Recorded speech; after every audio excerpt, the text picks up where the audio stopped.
Haşid el-Kurdiyeti el-Erdoğan'ı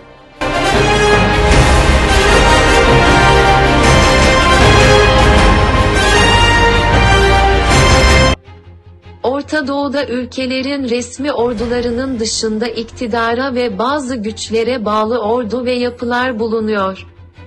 Bu yapılar ulus devletlerin sınırlarını aşan bir tarzda örgütlenmekte ve bağlı oldukları rejimin gereklileri doğrultusunda operasyonlar düzenliyor.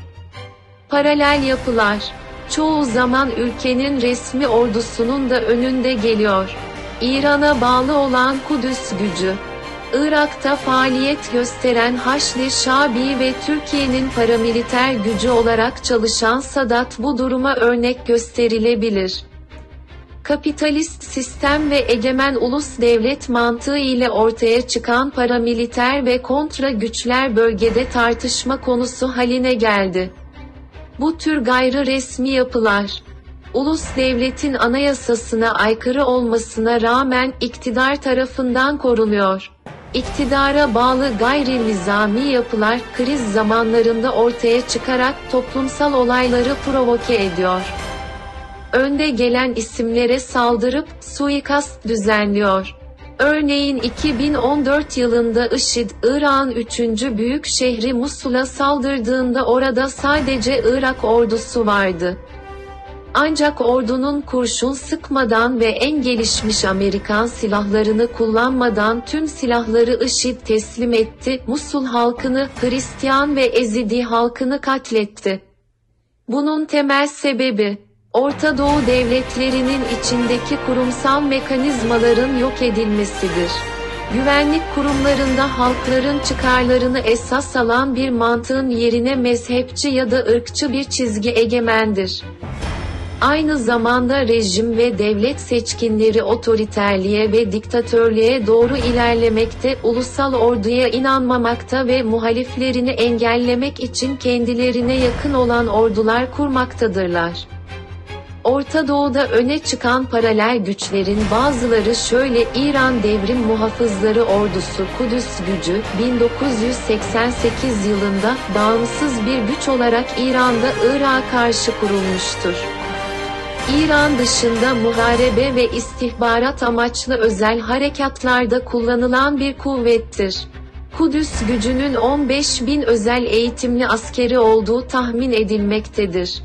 Bugüne kadar Kudüs gücüne bağlı olan ordular, Sovyet ve Afganistan savaşlarına, Irak-İran Savaşı'na, 1982 Lübnan Savaşı'na, Bosna ve Belucistan Savaşları'na, Kandil'de PKK ve PJAK'a karşı yapılan savaşa ve şimdi de Suriye ve Yemen'deki savaşlara katılmışlardır. General Kasım Süleymani'nin Bağdat'ta öldürülmesinin bu yana Kudüs gücüne İsmail Kaani başkanlık etmektedir. ABD'li politikacı ve uzmanlara göre Kudüs gücü, İran ekonomisini tekelleştiren gruplardan biridir ve ABD'nin terör listesinde yer almaktadır.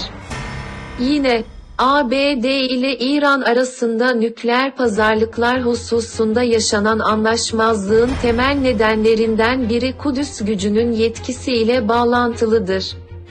Haçlı Şabi, IŞİD'in 2014 yılında Ninova eyaletinin merkezi olan Musul başta olmak üzere Kuzey ve Batı Irak'taki şehir ve kasabaların çoğunu işgal etmesinden sonra, 13 Haziran'da Şii Yüksek Merci Ayetullah Ali el-Sistani tarafından yayınlanan bir fetva ile Haçlı Şabi kuruluşu ilan edilmiştir. Tahminen 130.000 savaşçısı olan Haçlı Şabi, 3 gruba ayrılmış 42 Şii silahlı grubun oluşturduğu bir koalisyondur. Bu güçler şu anda Bağdat, Anbar, Diyala, Salahaddin, Kerkük ve Ninova illerinde IŞİD'in kalıntılarına yönelik operasyonlar düzenlemektedir. Şii milislerin Lübnan ve Irak'taki politikası Sünni milis gruplara benzememekte ve Şii milislerin arasında Hristiyanlar, Yezidiler ve diğer dini gruplar da yer almaktadır. Haçlı Şabi'nin ana bileşenleri, Kays el-Kazali Hazali liderliğindeki Ehli Hak milisleri, Amiri liderliğindeki Bedir örgütü ve Ebu Hüseyin Hamidavi liderliğindeki Irak Hizbullah Tugayı'dır. Haçlı Şabi'deki baskın yapı, diğer Şii gruplardan daha fazla askeri deneyime sahip ve tahmini 15.000 savaşçısı olan Hadi el-Amiri liderliğindeki Bedir grubudur. Ayrıca, Haçlı Şabi, 2019 yılında bir sivil toplum birlikteliği olan Ekim Hareketi'nin El-Tişrinyun parçası olan Iraklı göstericilerin öldürmesi olayından dolayı ABD tarafından suçlanmaktadır. Irak, mevcut Başbakan Mustafa el-Kazımi'nin kontrolü altında ulusal bir orduya sahiptir. Iraklı politikacılar ise ulusal ordunun IŞİD'e karşı Musul sınavını geçmediğine ve başka bir orduya ihtiyaç duyulduğuna inanıyor. Sünni güçler kendi ordularına sahip olmak için çok uğraştılar. Ancak Sünni ülkeler ortak İran korkularına rağmen birleşemedikleri için bir milis gücü oluşturamadılar ve eski Sünni Baasçıların bir kısmı Irak Ulusal Ordusu'na geri döndü. Irak ordusunun Sünni şubelerinin kimi zaman dilimlerinde, Şii karşıtlığı üzerinden, Türk devletiyle çıkar ortaklığı içinde olduğu görülmektedir.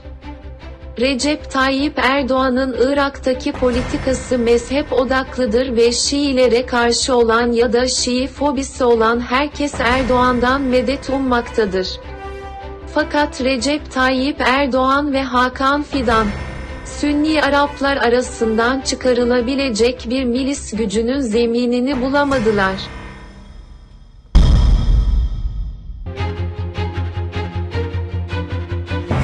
Sadat, Uluslararası Savunma Danışmanlık İnşaat Sanayi ve Ticaret Anonim Şirketi olarak kurulan Sadat, Türkiye merkezli sözde askeri danışmanlık hizmeti veren bir kuruluştur.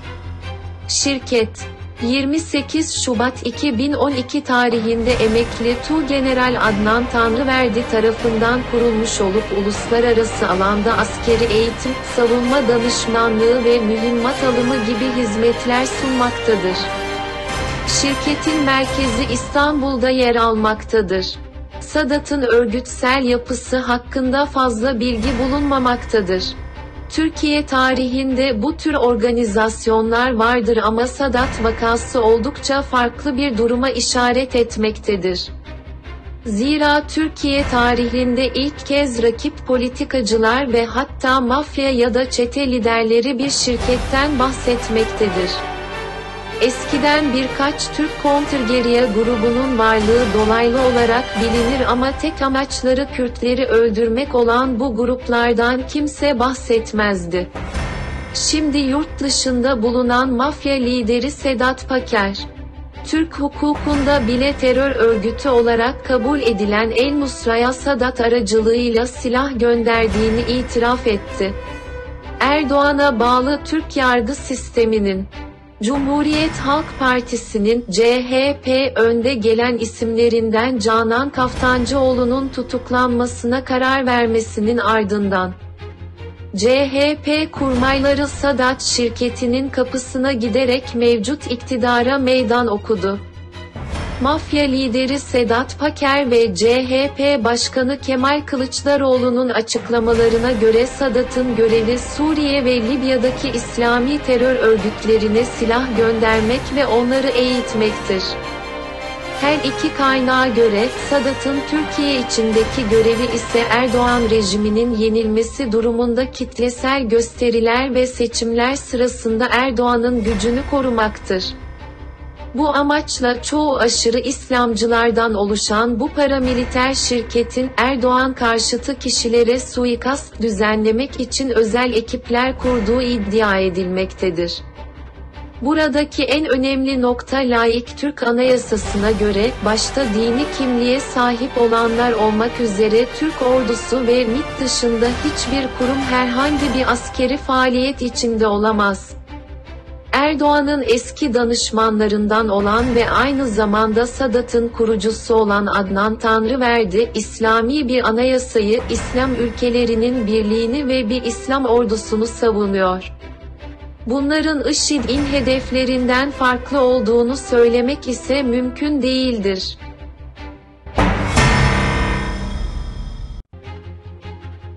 Haçlı Kurdiyeti el Erdoğan'ı nedir? Arapça olan haşt kelimesi, kitlelerin bir araya gelmesi anlamına gelir. Bu kavram, daha çok Ansar al-Haşid gibi dini toplantılar için kullanılır. 22 Kasım 2014'te dönemin Türkiye Başbakanı Ahmet Davutoğlu, Kürdistan'ın güneyindeki Roj Peşmergelerin eğitim kampını ziyaret etti ve Kürdistan'daki Türk istihbarat görevlileri ve Peşmerç görevlileri tarafından karşılandı. Roj Peşmergeleri, İslami geçmişe sahip bir grup insandır. Grup, 2012 yılında Suriye Savaşı'na müdahale etmek üzere Kürdistan Demokrat Partisi (KDP) tarafından kuruldu.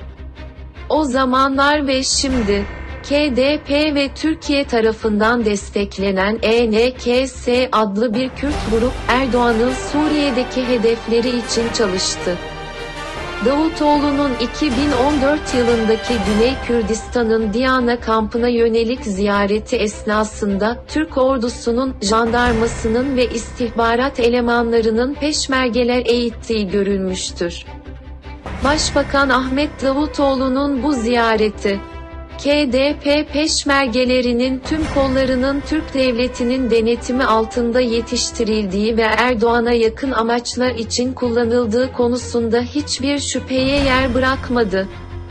13 Nisan 2020'de Libya Ordu Sözcüsü Ahmed El Masmari, savaşmak için Türkiye üzerinden Libya'ya gelen birkaç Kürt savaşçının yakalandığını duyurdu. Bu savaşçıların Roj Peşmergelerine ait olduğunu ve Irak Kürdistan'ında Türkiye'nin tarafında eğitimi aldıklarını söyledi. Daha önceki programlarımda ve yazılarımda, Kürt milliyetçiliğinin Kürt toplumunun üst sınıfları olan şeyhler tarafından karakterize edildiğinden çokça bahsetmiştim. Ubeydullah Nehri'den Mesud Barzani'ye Kürt hareketleri Nakşibendi şeyhlerinin ellerinde Şeyh Mahmud ve Talabani hariç şekillenmiştir. Mevlana Halit Nakşibendi 1226'da Hindistan'dan Süleymaniye'ye döndüğünde şöyle diyordu: saltanattan vergi toplamak için buraya bir Kureyş Arabını göndermemesini rica ediyoruz. Biz vergileri kendimiz toplayıp onlara göndeririz. Halit Nakşibendi'nin açıklaması, kendisini Kürdistan yöneticilerinin vekili olarak gören Kürt üst sınıfının mihenk taşı olarak görülebilir. Bu temelde Kürt şeyhlerinin nasıl düşündüklerini, ne zaman ve neden otoritelere karşı ayaklandığını veya taviz verdiklerini inceleyebiliriz. Ezidilerle ilgili olarak Haçlı Kurdiyeti el Erdoğan'ı grubu şu görüşte: 2014'te hepinizi yok edemedik, şimdi bizim gibi düşünmelisiniz. PKK ve Haçlı Şabi'yi kastederek düşman olarak gördüklerimizle ittifak yapmamalısınız. 200 yıl önce Soran emiri Paşaykor, Ezidilerin Badi'nin emiri ile ticari ilişkisi olması karşılığında Şengal'de IŞİD'den başka kimsenin yapmadığı en büyük katliamı yapmıştı. Mustafa el-Kazımi'nin ordusunun Sünni kolu olan Haçlı Kurdiyeti'nin ve Türk Devleti'nin Şengal'e yönelik saldırıları ise bize Güney Kürdistan'da peşmergeler diye bir şeyin olmadığını gösteriyor. Bu nedenle çağdaş Kürdistan hareketinin dışında hiç kimse Ezidilerin mücadelesine destek vermek ve onların kanlarını dökmek istemiyor. Şimdi Haçlı Kurdiyeti el Erdoğan'ın neden Ezidilere karşı olduğunu daha iyi görebilirsiniz. Erdoğan rejimi altındaki Türk Devleti'nin ve Haçlı Kurdiyeti'nin Şii Haçlı'ya karşı yaptığı propagandanın sadece bir tarafı doğrudur. Ama bu propagandayı yapanlar aynaya bakıp kendilerinin nasıl Haçlı Kurdi'nin gerçek yüzüne dönüştüklerini görmek istemiyorlar.